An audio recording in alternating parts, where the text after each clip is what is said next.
Hi, I'm Chris Sarandon, and welcome to Cooking by Heart, where we talk about the vivid memories of the food we grew up with and the people and the stories attached to that time in our lives.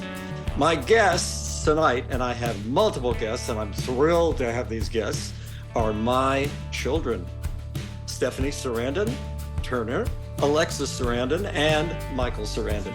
Stephanie Sarandon spent her high school years working part-time in restaurants. She's a graduate of Bryn Mawr College with a major in chemistry. She taught regular and advanced chemistry, biology, physics, and algebra at the Berkshire School in Sheffield, Massachusetts for 12 years, where she also reviewed and modified the chemistry curriculum while working summers on an organic farm. We all know that, don't we? She also taught chemistry, geometry at the Breck School in Minnesota and is currently teaching advanced chemistry at the Millbrook School in Millbrook, New York, where she also tutors students in math, science, English, and history. She's the proud mother of 3, ages 12, 10, and 6.5, and she is an accomplished and creative cook. Our next guest, Alexis Sarandon, received her BA in creative writing while also working extensively in farm-to-table restaurants while in school, where her love of food and health immediately led to her working on actual farms and then growing some produce herself. She holds a master's degree in science from the Tri-State College of Acupuncture in New York City and has also done postgraduate studies in cosmetic acupuncture plus gua sha, a discipline in which she now specializes, along with nutrition and lifestyle counseling. She lives in New York's Hudson Valley and is the mother of 3 children, ages 6.5, 4.5, and 2.5, and has a calling to support other mothers and women who want to look and feel their best. She's also an accomplished cook, ladies and gentlemen. And finally, last but not least, Michael Sarandon, who graduated from the French Culinary Institute of America in New York City and holds a bachelor's degree in business and accounting from SUNY New Paltz in New York. He's worked in restaurants for 15 years, both in front or in back of the house, including kitchen stints at the legendary New York City restaurants, the Mercer Kitchen, the Spotted Pig, and Marlowe and Sons. He currently works in operations management for TV Tech Incorporated, a live show and broadcast production company. He, too, lives in the Hudson Valley, which makes it very convenient for his family, with his wife and his 2 daughters, ages 6 and 3. He gardens, plays competitive tennis, and loves cooking for his family and his friends. Ladies and gentlemen, the Sarandon Brood. Welcome, guys. Hey. Thanks for having us. Oh, my pleasure, my pleasure. So let's kick this thing off right away. So you guys grew up both in, really Stephanie and Alexis grew up in New York City to a certain extent. And Michael came along a little bit later, but you have memories of both places, I would think, at least the girls may. So girls, do you remember anything about growing up in New York City? I remember the apartments we lived in. Mm-hmm. I remember our bedrooms. And then I remember going to visit the city a lot, as an older kid. Yeah. And then kind of traveling around the Upper West Side mostly as an older child. Any food memories from those first early years when we actually lived there? Bagels from H&H Bagels, definitely. Yeah. Going to Zabar's, I feel was one that was always part of the routine. Particularly on weekends. Yeah, I feel those are the 2 that pop right into my head. And hot dogs from stands on the street. Yeah. Pretzels and hot dogs. Right. Of course. So then when you guys were all very young, and Mick, you'll remember this only from the time you were maybe, I don't know how old, at any rate. We moved to Woodstock, New York. So let's start talking about that. What are some of the early memories that you guys have? Do you have any from growing up there? I don't have any memories of really going out very much. I don't know if that's because we were a larger group, but I have, my memories are all of cooking, with, mom or you at home. So yeah, I mean, I guess we went special occasions. We would go to the Bear, which was a local restaurant. But that was those are my only memories of eating out. Mm-hmm. I'm just as interested, but go ahead, Alexis. You had a comment, and then we'll move on to sitting around the table. I wasn't even going to say as much food. I just feel like I have a lot of memories of when we all moved to Woodstock, of just being in the woods, being outside, going for walks in the woods. And even then, when we, would spend time in LA with you later, I feel like there was a lot of that too, going for hikes, just always being outside. I feel like there's a lot of that. And I feel like that kind of ties in with food and cooking, because we would, be eating outside all together, in either place. Obviously more in New York, it would be, in the summer, but I definitely feel like there's a lot of these memories of just being in the woods or being in the garden. For sure, that big garden in the front, where, growing tomatoes and picking tomatoes or lettuce for dinner and all of that. I feel like that house for sure has a lot of special memories. Yeah, and in the back of that house, there was that huge patio, and like eating outside, like having a grill going, like an old like charcoal Weber, and roasting marshmallows like when it would get dark, and that garden, like being scared to death by giant zucchini in the dark. Oh, really? In that garden, yeah. Yeah. You have memories of zucchini terrors? Yeah, going out there with the flashlight to find something and being like, oh, what is that like gigantic thing, and realizing it was because they do not alive.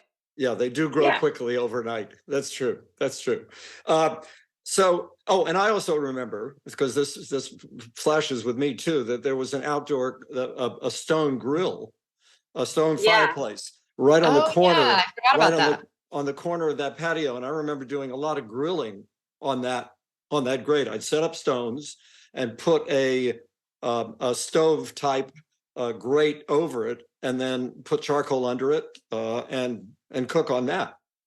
Yeah. And all right. Also, like, not necessarily food related, but like I feel like one of my strongest memories of when we first moved to Woodstock was having crazy dance parties in that space under the loft, like dancing to La Bamba and like running around in circles in that like little circular spot, like right next to the kitchen, like after dinner. Yes, right. And anybody remember Greek dancing? Yeah, remember when Stephanie pulled my tooth out? Yes. I think I was too young for all of this to remember. I think I might have pulled out more than one tooth that day. Yes. I do remember, I think it was when we were in Canada, and Alexis and Stephanie, I remember you guys making a dance to Brown Eyed Girl. Yeah. But you were shooting a movie there. Yeah. And you guys choreographed a big number to Brown Eyed Girl. There was like involved the stairs. There was like work on the staircase, and there was a lot of like arm moves. I feel like monkey arms. Yes. Yeah, monkey arms. I like that. Forgotten all about monkey arms. But let's go back to Woodstock for a minute.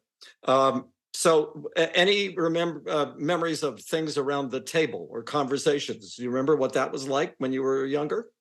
Honestly, I think one of the most hilarious things about our family is that we're eating one meal and having a conversation about what we're going to eat for the next meal.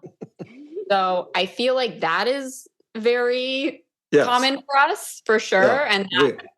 Yeah. We are a very food-centric family, as my introductions to all of you can attest. Were there particular things that you loved, for instance, that your mom cooked, that you look forward to? This is probably a bad way to start, but I always remember the things that I hated. You know, that's part of this show too, by the way. Absolutely. When mom would make like tofu or something, and I'd be, oh God, tofu. And then I had like a weird thing about I didn't like rice for a while. I have no idea why. And just being a kid and being if I were the adult now, being terrible to deal with, trying to make food for. Yeah. Well, I think you guys can all attest to this because you all have children now, that children go through phases when there are certain things they'll eat and certain things they won't. When I was a kid, I remember very specifically that if there was soup or anything that had celery in it, I would take my fork and literally separate each piece of celery out before I would eat it. Or if I was eating a particular plate and it had different things on it, I would make sure that I ate everything kind of successively so that I didn't finish anything first, that I'd eat a little bit of the rice, then I'd eat a little bit of the meat, then I'd eat a little bit of the salad, so that everything was done at once. Did you guys have any OCD things like that when you were kids? Mick, you definitely, I feel like you did. I was the most OCD as a child. I don't remember having like any OCD things. For sure, like but I think it was more like I didn't want to like share. I didn't want to share anything with anybody. I didn't want to like somebody drink out of my cup. Like it was more like I think it was like a germ thing more than it was I don't need to eat in this order. You know what I mean? Right. I don't remember. You could I think eat it was food that was so hot. I think it was Mom used to call me. What's his name? The aeronautic guy. I'm spacing now on his name. Notorious germaphobe. Oh, really? The aviator. What is his name?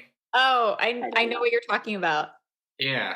You'll remember it when we're done. Yeah. Yeah. Anyways, but yeah, I guess, and also I would say that Mom was a great cook, so there wasn't a lot of things that I was like, I didn't enjoy. It was just, being a kid growing up, there's things that I just didn't like, but everything, she cooked every dinner for us. So, it was a lot of pasta, just like simple meals, but all really, really delicious stuff. And nutritious. Mom also loved Italian food and loved to cook Italian food. I remember. Yeah. From when I first met her. Well, and I don't know, actually, when I was thinking about food leading up to this, like two things that she Howard used to Hughes. make. I'm sorry. Thank you. Howard Hughes. Okay. I'm sorry, Steph. Go ahead. Go ahead. Okay. But when I was thinking about like food for this, like some of the things that like first popped into my mind that I think of things that like Mom always made, but I think that they were actually recipes that came from you, Dad, were lentil soup and avgo lemino. And I feel like those were things that were like in her rotation all the time. Mm-hmm. And she kind of like put her own spin on them, but like I think that they had originally been recipes that had been your recipes. And those were like, I think like those are two things that I still make, like with like a lot of regularity, like things that our kids still want to eat all the time too. Right. So it's kind of like funny to think about that. Like when I think about memorable meals that she made, like they were ones that somehow like trickled down from you. We're cross-pollinated. Yeah. Or Yaya. I remember Mom saying, like, she'd be making something. She'd be like, "Oh, this is how Yaya used to tell me to do it." Yeah. I was talking to her the other day, and she was like, Yaya used to say that potatoes don't get crispy if you don't put pepper on them. I was like, okay, I didn't know that. That's amazing. I never like the little gems that she picked up from Yaya. Now, for our listeners, by the way, Yaya was my mother, who was these guys' grandmother rather, but of course in Greek it's Yaya, and that's how we knew her. And now my kids call Joanna, my wife, that is, her children call my wife Joanna Yaya, and I'm Papu, of course. Carrying on the tradition, the long-standing tradition. Anything you remember, Alexis? That was I was going to say kind of the same thing as Steph, that I remember a bunch of Greek dishes that Mom kind of, you taught Mom, and then she sort of made her own. She would make avgo lemino, and she would put escarole in it, and kind of do it like put more veggies in it, and that I feel like that's something I still make. And I think something also that I always remember is that no matter what, we always had a big salad or a vegetable, like we was always very healthy. And I feel like we have all taken that and, still to this day cook really healthy meals. Even if we're having pasta or something like that, we're still going to have a big salad and a vegetable. And I feel like we really grew up with that too. Anything that you guys remember specifically? That did Kevin, your stepdad, do any cooking? Cookie was like the grill. I know. Yeah. Cream and broccoli soup. Yeah. Oh yeah. Mac and cheese. Mac and cheese. Mac and right. cheese. Yeah, Kevin, very much the griller. Shrimp cocktail. Shrimp Meat cocktail and was another. potatoes. Yes, and he is the master carver. We all have Thanksgiving together. Both Joanna's family and Lisa, my ex-wife, these guys' mom's family, we all have Thanksgiving together. And Kevin is the carver. Mom makes the salad. It's become a tradition all of its own. And speaking of traditions, do you remember holiday meals growing up? Anything in specific from holiday meals? I think that I remember definitely Thanksgiving. We would often do Thanksgiving, I feel like, with mom's family. So her sisters and all of that. And I feel like in terms of that, I always remember the desserts because of Sandy. Yes. Right. He would just make these epic pies. Mom's sister, Sandy, who was a pastry chef. Yeah. Yeah, by trade, who made her living creating extraordinary pastries for a long time. Remember anything specific? I feel like she would make this chocolate cream pie. Oh, and so she made everything. She made the crust, and she did the chocolate, and then she did this like beautiful whipped cream on top. And and I feel like she made that. If she didn't make that at every Thanksgiving, somebody was not happy. Yeah, and everything that she made was just like so exquisite and perfect. Yeah. Like, she would make turkey gingerbread cookies, but all the turkeys would be like decorated with like perfect frosting. And Yep. The visuals were just as important. It was just as important as how it tasted. Yeah, which is essentially what's what the deal is with fine cuisine anyway. Is that if it looks good, it's going to taste better. Of course. Yeah. When I think about those Thanksgiving dinners, especially, I think about that dip that Mom used to make. That was like cream cheese with the salmon caviar in it, and dill and sour cream or something. Do you guys know what I'm talking about? I don't even know. And she'd make like those little pumpernickel toasts. Yeah, I remember. With the dip. The roe. Yeah, with the salmon roe in it. And almost like tata masalata, Yeah, but like they were big and they would pop. Yeah. Like you could squish them. Right. Tata masalata, for the listeners, again, a Greek specialty. It's a kind of poor man's caviar in a way, because it's fish roe, but the fish roe is ground up and then mixed with olive oil and bread and lemon, and it's made into a dip that's just exquisite. It's really wonderful, and it's sort of ubiquitous in Greece as well as in Greek American families in this country. So I want to move on, because you all have backgrounds working in restaurants, and you all started very early. Well, how old were you when you started working in a restaurant, Mick? When I could start working, like I think 14. 14. Yeah, I started washing dishes at a bakery. That was my first job I could get. I worked washing dishes at the local bakery. Like after basically breakfast service, I would like come in at it must have been like 10 or something, and so they'd already done a bunch of So they'd already done a bunch of service. So I'd like come in and like scrub the oatmeal pot. It was like terrible work. The worst job. Yeah. Worst job at the kitchen. This was weekends, right? Yeah, weekends. And I mean, to be honest with you, I don't remember, but that was the only time I had. I was 14, so I'm assuming, it was just weekends. Yeah. What was the first job? What was the first job you had, Alexis? Do you remember? Yeah, I worked at the Bear Cafe. I was a busboy, or bus girl. Mm-hmm. Are you allowed to work when you're 14? I thought you had to be 16. I think at the time, at the Bear you had to be 16. Oh, yeah. But I think at the Bear you had to be 16. Okay, yeah. So because I feel like I was 16 and I would work I would work weekends, but I think I even would work, especially, in my senior year of high school when I was sort of done with most of my work. I would work during the week too, because I had time. Right. Um, And you, and Stephanie? I worked at a little cafe in Woodstock called Maria's Bazaar, and I like made coffee and did the cash register and made sandwiches. I would like leave smelling like mayonnaise. How old? But I was 14.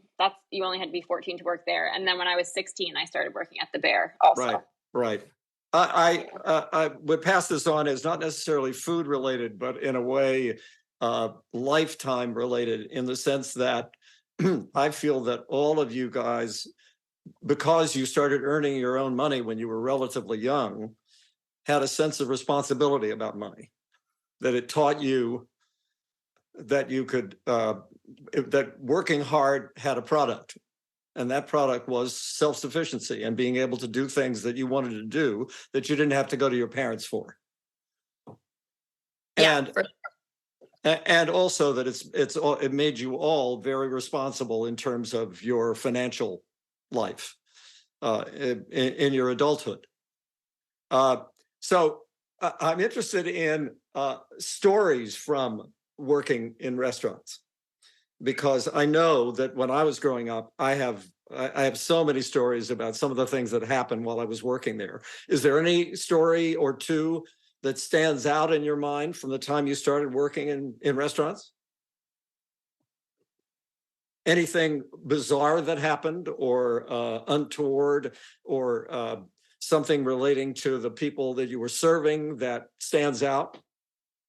Well, I feel like, and I'm sure that you both had this experience too, but I feel like chefs are just kind of crazy. And so I feel like there were often like explosions in the kitchen of just like emotional craziness. And it was always the job of the person, at least at the Bear, who was running food, to try to like talk the chef off the ledge and be like, all right, like we got to keep cooking. There's 3 hours left in this service tonight. But like, I really think that like whoever that person was kind of like dictated the mood of like the whole place on a given day. Like if they were in a good mood, it was a good night, and if they were in a sour mood, it kind of like colored how everyone experienced the day or the shift. Yeah. And I think in general, that exists out in the world. It's like that with movie sets. It's like that with in the theater, that the people who run things, if they are benevolent dictators or benevolent collaborators, that they set a tone for a more enjoyable or less enjoyable workplace. It's pretty much that way everywhere. Although I think that for some reason, and you guys can attest to this and tell me what you think, but that it's tolerated more, bad behavior is tolerated more in a kitchen, in a restaurant, than opposed to the front of house, or out in any other endeavor that you've been involved in. That kind of behavior isn't tolerated. Yeah. It's kind of a cultural norm, I guess, unfortunately.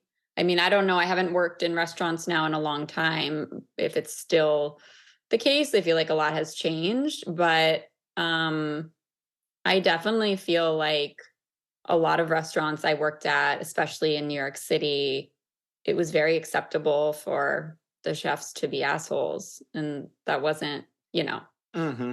that was fine. Yeah. Yeah, I think it's like it lends itself to it with the fact that a lot of kitchens are closed off to the public, right? Like now there's a lot of open kitchens, but in the past, like, you were in this little, closed off area. And then also a lot of the time there would be alcohol involved. So, these people would be, and then on top of all of that, it's extremely stressful. So, emotions tend to kind of go all over the place, I guess. Well, and you, Mick, you spent time in sort of high profile kitchens, that is in the back, working the line or working whatever you were doing. Any extraordinary events that you recall, anything of a really egregious nature that happened in a kitchen you worked in?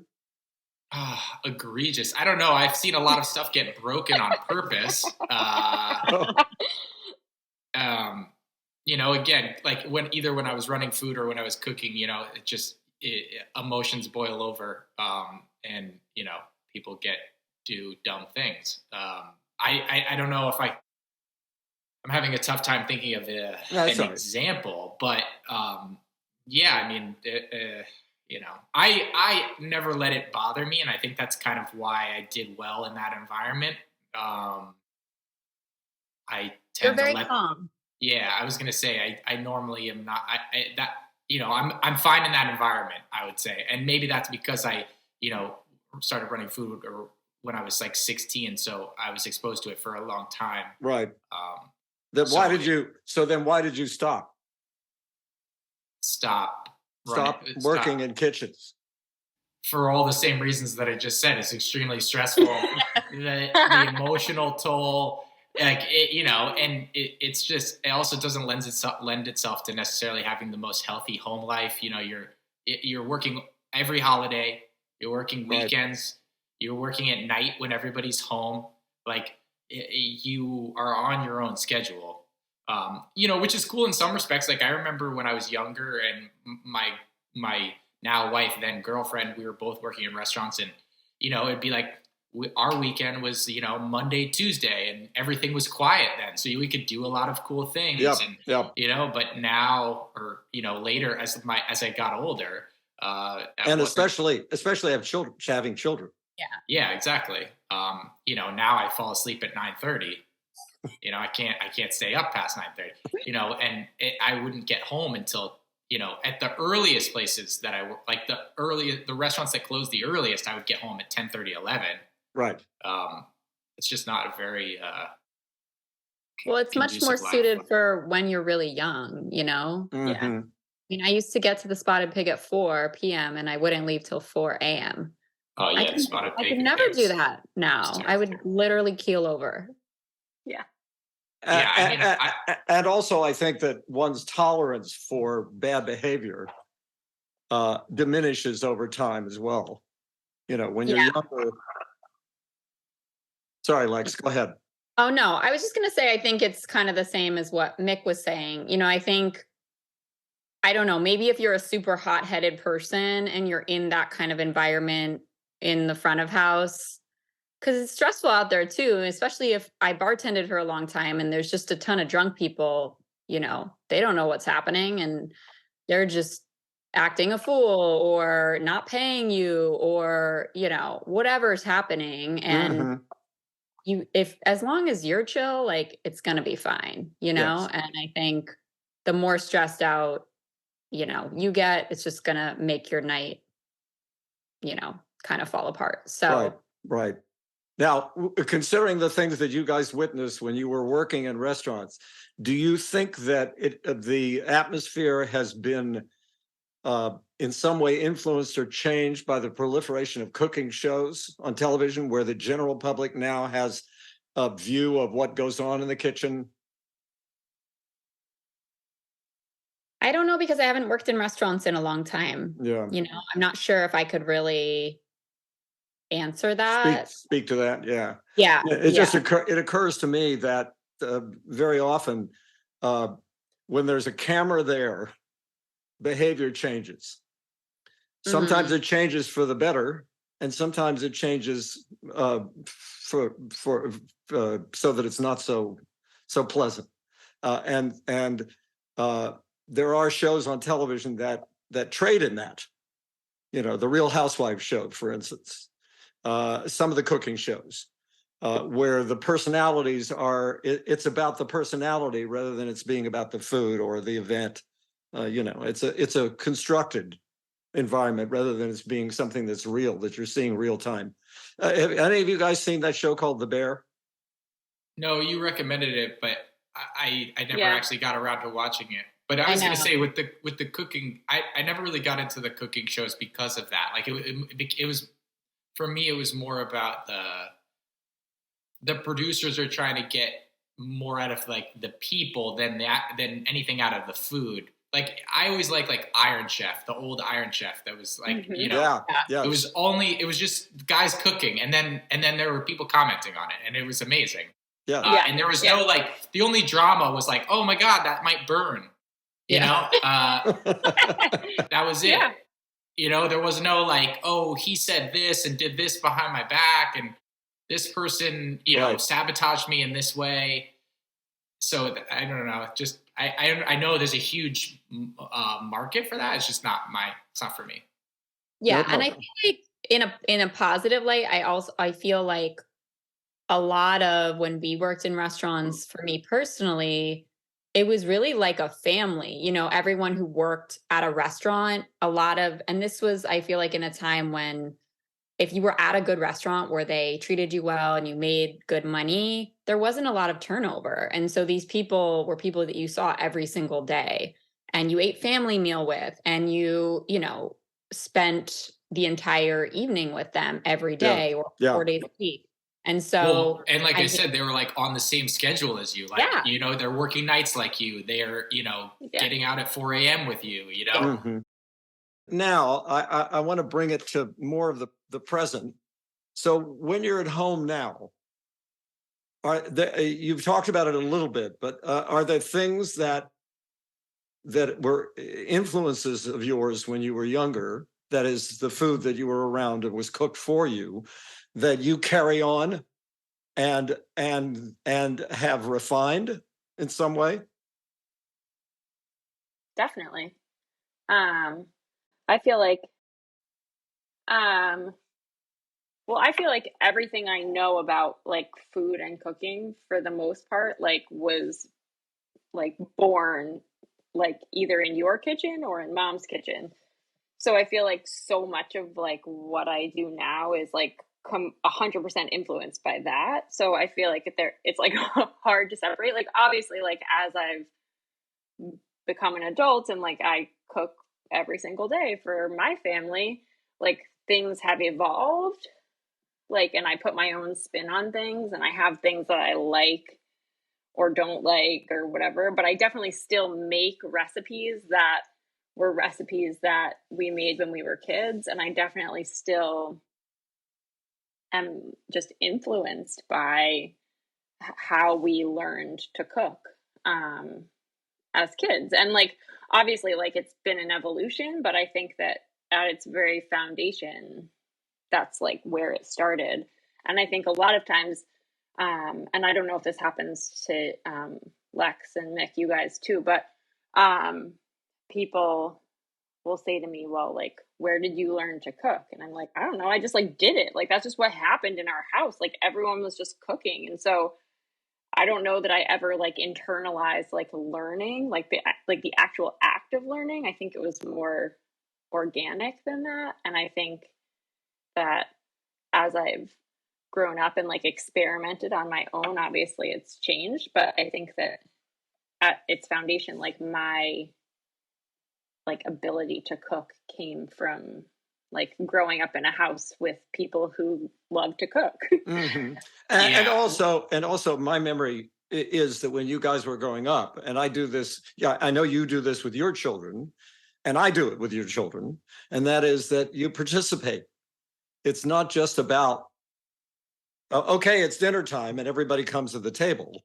The preparation is part of the family dynamic. Yeah, I was going to say to kind of pick up where Stephanie left off, even if I had never gone to culinary school, like culinary school gave me like the kind of like more like the French traditional ways to do things, but I learned to cook from you and mom. Like I remember making pasta with meat sauce with you in California, and you know, and you being like, you know, my secret ingredient is I like to put in a little cinnamon, you know, and it's just like little things like that, and actually making it with you, not just like I'm just sitting here, you know, on my phone, or you know, we didn't have phones then, but you know what I mean. Like there was a time you know what I'm saying? Like, I was not like not involved in what was actually happening. And we actually used to do a night where we would all cook. Like, it was like a big thing. Right. We'd like make a menu and we would all make something. And this is how old? Do you remember how old? I don't know. It was when we were all still before college, right? So Stephanie was probably like 16, and then we'd have to. I'm On not down. going to do the math right now. 16, 14, and 12. I mean, sorry, 10. Yeah, something like that. Yeah. And I remember like it being fun, you know, like it was like it wasn't like we were like, oh God, you know, Dad's making us all cook dinner for him tonight. You know, it was like this is what we wanted to do. And the same for Mom, you know, it's just like just being around it and seeing how she did stuff, and then her being like, you know, just like simple things, being like, you know, 8 and being like, this is how you take a can of beans and you warm it up in a pan. You know what I mean? Like it's not like high level stuff, you know. It's just Alexis. Yeah, I think that for all three of us, we're very instinctual cooks. And I feel like we learned that from you and Mom. I mean, I rarely use a recipe. And usually it's when I just need an idea for something and I, you know, want a little inspiration, or I need to bake something and I need exact amounts. But, you know, Mick and I always joke that when, you know, someone's like, oh, how did you guys make this taste so good? And we're like, you add more olive oil and you add more salt and more lemon.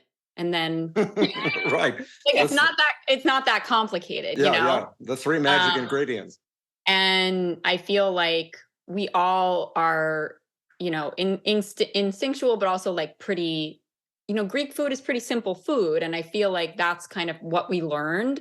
And so, yeah, it's just taking that and kind of running with it. Yeah.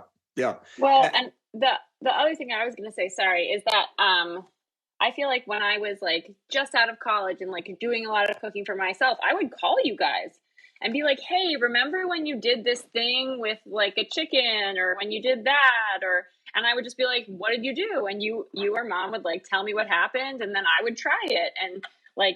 And that was like the evolution of cooking. And I feel like now it's like more reciprocal, like it goes both ways. I think amongst all of us, like we'll make something and be like, ooh, how did you do that? Or like, tell me about that recipe, or like, give me that technique. Group text about what are you cooking for dinner tonight, you know? Yeah. And I think there's an analogy here, because you are all also gardeners. You've all raised food on your own. Alexis, you had a farm for a while and was producing food for sale. Stephanie, you worked in organic farms, on organic farms. Mick has raised food himself. And I think the analogy of having a green thumb holds true for cooking as well, that you have a feel for it or you don't. And I think some of it has to do with the way you're brought up and the family's attitude toward food. Now, certainly there are people around who, and I've talked to them, by the way, I've talked to any number of people who talk about how bland their diet was at home and how they discovered things when they would go out or when they would go to somebody else's house, when they would be invited over to a friend's house when they were kids and they'd have lasagna. You know, I have a friend who told me that the first time he had lasagna, he thought, what is this? This is the most amazing thing I've ever seen in my entire life. And it wasn't part of his regular diet because they had meat and potatoes all the time. And how also the family dynamic is inextricably bound up with the community of the family and food, which is one of the reasons why I wanted to do this show, obviously. Now, I want to get into a little bit about, because you all have kids, how is your sense of what you want to eat next? Say, you know, you're planning your menu. Does it revolve totally around the children, or is it a compromise between what the kids will eat and what you're cooking? Well, I feel like, I don't know. I don't think any of us do kid food. We never have done that. So it's not like we make dinner I don't make dinner for my husband and I, and then like I make my kids chicken nuggets. I just have never done that. And I don't think any of us have done that.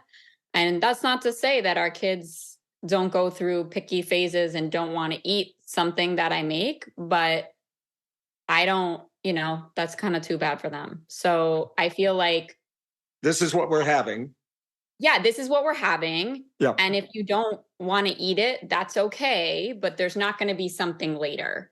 And I also feel like eventually they're going to come around, you know? The times I get frustrated when my kids aren't eating what I want them to eat, I feel like the best thing I can do is just model that behavior. I'm going to be eating all of these varied, healthy foods and different things. And eventually they're going to want to bite or they're going to ask what it is. So that's kind of my general perspective, you know, and I feel like I don't want to put words in your guys' mouths, but I feel like you guys are pretty similar. Yeah, I would say that the same goes for our house. We don't make like a kid's meal and then our meal. I will like factor in like, you know, like I'll know like my youngest right now says she doesn't like soup. That's a random thing that she doesn't like. But so I'll be like, okay, well, I'm making soup tonight, so she's not going to eat it. You know, I'll try to get her to eat it, but then I'll be like, okay, so tomorrow I'm going to purposely make something that I know she will eat. You know, that it's still like my meal. I'm making something that I will want to eat. Right. But I also know like, you know, she will definitely enjoy this meal. So it is kind of like that balance between, you know, you're still trying to make the food that you want to make and that you think everybody will enjoy.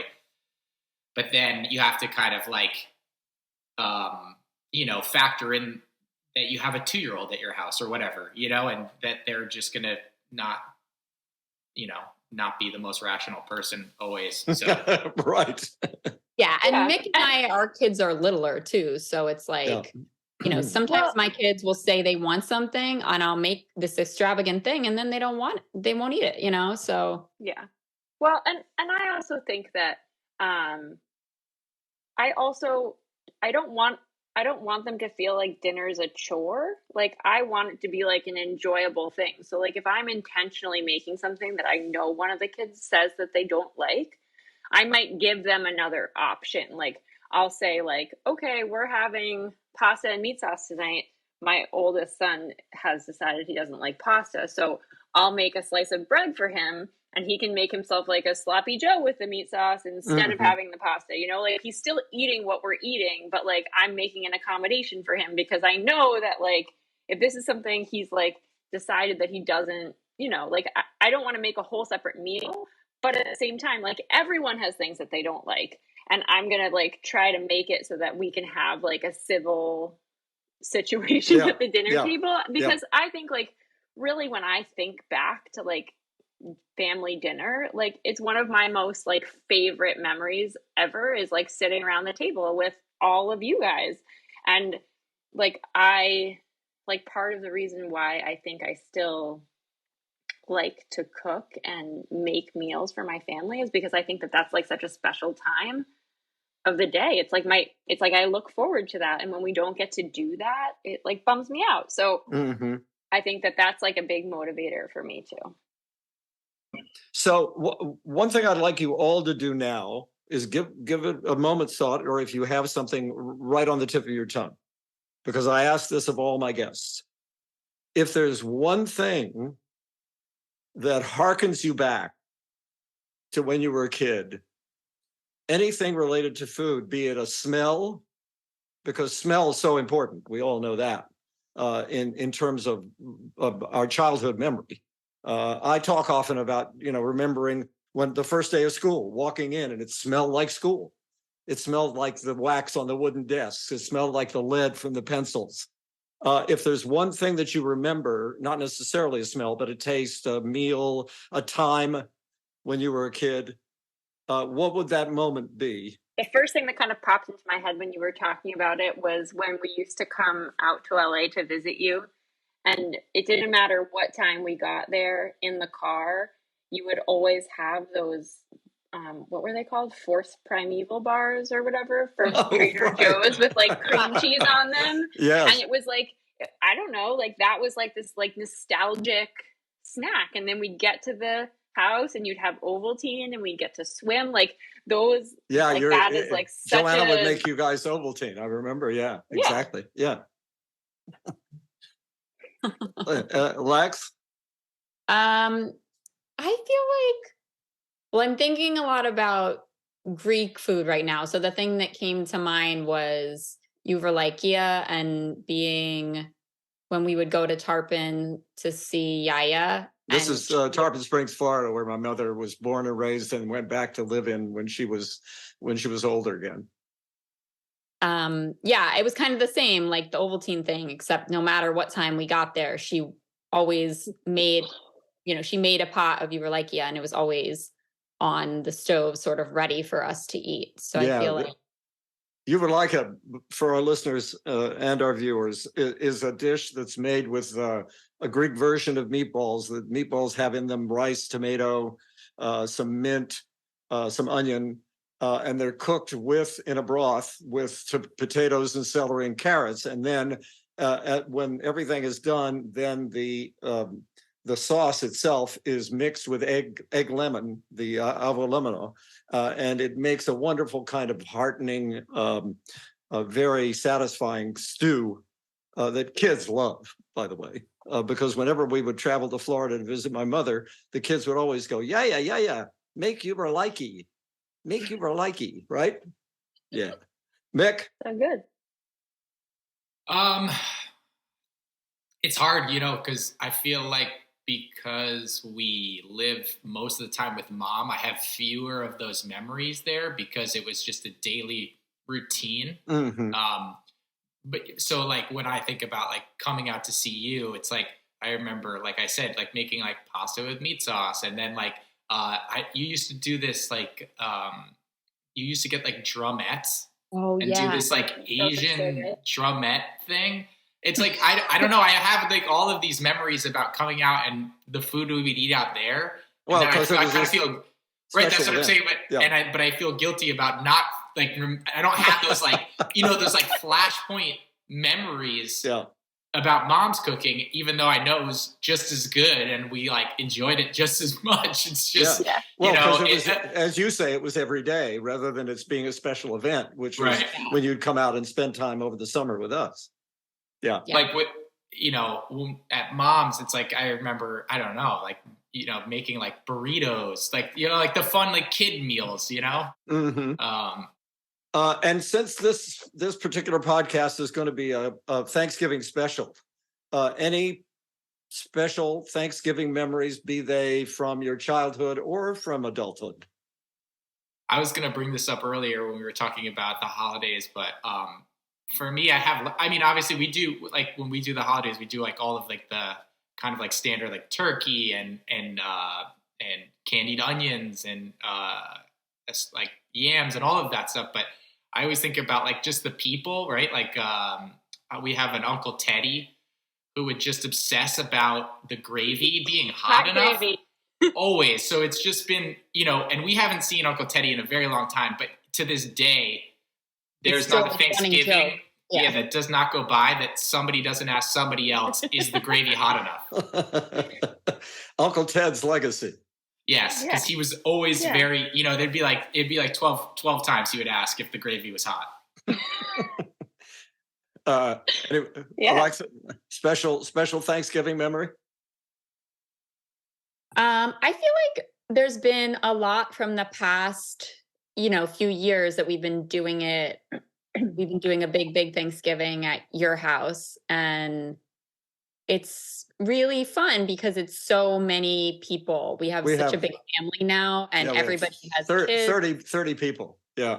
Yeah. And it's sort of everyone's invited. And so it's in-laws and everyone's kids and maybe even somebody's grandparents and every once in a while. Yeah. If there's somebody who doesn't have a place to go, they come to us. Yeah. Yeah. And so I don't necessarily feel like in that space I'm thinking about a specific food, but more just about how it's really nice in our family that we don't have to choose. We get to just be with everyone and have those special memories together, and we're not, running back and forth between two different households. Yeah. Yeah. Stephanie? Yeah, I don't think I have a specific like Thanksgiving food either. I think it's more just like the experience of being there and like the hot kitchen, and like even if it's 30 degrees out, like all the windows are open because there's 30 people. Like if there's 30 people in your house, every single one of them is standing in the kitchen while dinner is being made. Mm-hmm. And I feel like that's a pretty awesome thing. Like nobody wants to leave. Like everyone's in there cooking and hanging out and eating and Yeah. Well, and sweating. that's the thing I think that's important about our family too, is that everyone helps cook and then everybody helps clean up. We don't just sit there and like let one person do it. That's not our style. And we always grew up all doing all of that. And even when we were kids, we finished dinner, everybody helped clean up. So I feel like there is just that camaraderie too. Well, I can't think of a better way to conclude an extraordinarily informative and rich conversation with my children, all of whom I'm so very proud, very, very proud, both from for their cooking expertise and also for their deep and abiding humanity. So, this is Chris Sarandon, Cooking by Heart. Just thanking my children for being guests today and hoping that the audience enjoyed it. And by the way, happy Thanksgiving from me and from... Happy Thanksgiving. Happy Thanksgiving. Happy Thanksgiving. Love you.